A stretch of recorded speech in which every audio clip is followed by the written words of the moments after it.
पांडवों के जाने के बाद राजा परीक्षित ने राज्य संभाला। जैसे जैसे हमारे सतयुग, द्वापर, त्रेता युग आते गए, हमारे धर्म रूपी बैल के 4 पैर में से एक एक पैर हर युग में कम होता गया। तो आखिर में कलयुग में सिर्फ एक पैर बचा, सत्य। तो उसको बचाने के लिए राजा परीक्षित ने कलयुग से युद्ध करने के लिए सोचा। उसके बाद में उन्होंने जब कलयुग को हराया तो कलयुग ने बोला कि अब मैं हार गया तो मैं कहाँ जाऊंगा, कहाँ रहूंगा। तो राजा परीक्षित ने उन्हें 4 जगह दी। पहली, जहाँ पर वेश्यावृत्ति होती है, या आप उसको ऐसे समझ लें, जो व्यक्ति पराई स्त्री पर नजर डालता है, गलत कार्य करता है। दूसरा, जहाँ पे शराब जुआ खेला जाता है। तीसरा, जहाँ पर अत्याचार होता है किसी पर। चौथा, स्वर्ण। तो स्वर्ण में जगह देने के तुरंत बाद स्वर्ण में तो कलयुग का वास हो गया। तो जब राजा परीक्षित ने जैसे ही स्वर्ण का मुकुट धारण किया, उनके दिमाग में भी मुकुट के थ्रू कलयुग ने एंट्री ले ली। अब कलयुग ने एंट्री लेने के बाद क्या हुआ, वो एक बार शिकार करने गए और वहाँ पे उन्हें बहुत तेज प्यास लगी। वो एक आश्रम में गए, उन्होंने पानी मांगा, लेकिन वहाँ पे ऋषि जो थे वो ऋषि ध्यान में थे। तो उन्होंने जब उन्हें आवाज़ दी, राजा परीक्षित ने, कि कोई मुझे जल देगा, जल देने के लिए कोई है यहाँ पर। तो कोई जल देने के लिए जब नहीं उठा तो उन्होंने पास में ही पड़े हुए मरे हुए सांप को ऋषि शमिक के गले में डाल दिया। क्यों? क्योंकि कलयुग का वास हो चुका था राजा परीक्षित के दिमाग में। तो जैसे ही ये उन्होंने किया, वैसे ही उनके गले में डाला, वैसे ही उनका ऋषि शमिक का पुत्र दौड़ते हुए आए। जिनका नाम श्रृंगी था।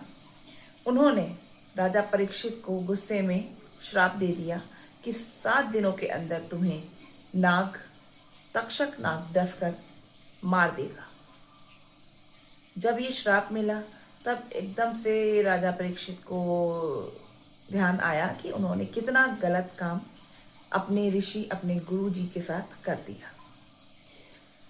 तो ये स्टोरी मेरा आज आपको बताने का ये तात्पर्य था कि जैसे कि मैं अपने हर वीडियो में लगभग बात करती हूँ, focused on your Karma. Karma is everything in कलयुग। तो आप अगर किसी को दान भी करते हैं ना, तो अगर आपका इंटेंशन ऐसा है कि प्रॉपर सिर्फ इसीलिए दान कर रहे हो कि मुझे इससे प्रॉफिट होगा, तो नहीं होगा।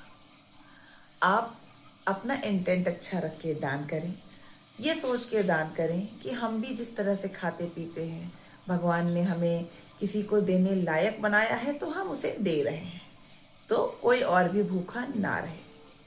उसको करने के साथ आपको जो रिजल्ट मिलेगा वो अलग बात है, बट आप इंटेंट अगर आपका शुद्ध नहीं होगा तो ये आपको फलदायी नहीं होगा। तो हम आते हैं अपनी उसी बात पे। हमारे 3 टाइप्स ऑफ कर्मास होते हैं। एक जो हम पहले जन्म में करके आते हैं, जिसकी वजह से हमें ये प्रारब्ध मिला है, ये जन्म मिला है उन पिछले कर्मों की वजह से। आगे तीसरे जो कर्म होते हैं वो हमारे भविष्य में जो हम अब कर्म करने वाले हैं वो कर्म होते हैं। आगामी कर्म, जिनको क्रियामान कर्म हम कहते हैं।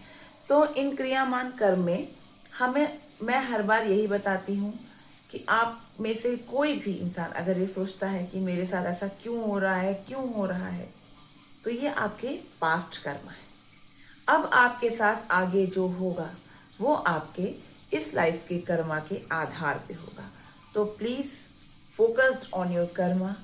हमेशा शुद्ध मन से किसी के साथ कुछ भी करें, किसी के साथ गलत ना करें, अनुचित व्यवहार ना करें, किसी के हक का 1 रुपया भी काटे नहीं, ले नहीं।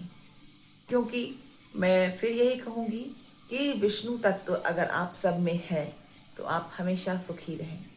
कभी किसी को देने से कमी नहीं पड़ती है। हमेशा अच्छा सोचें और अच्छे इंटेंट से ही सबको चीज़ें दें। हर हर महादेव।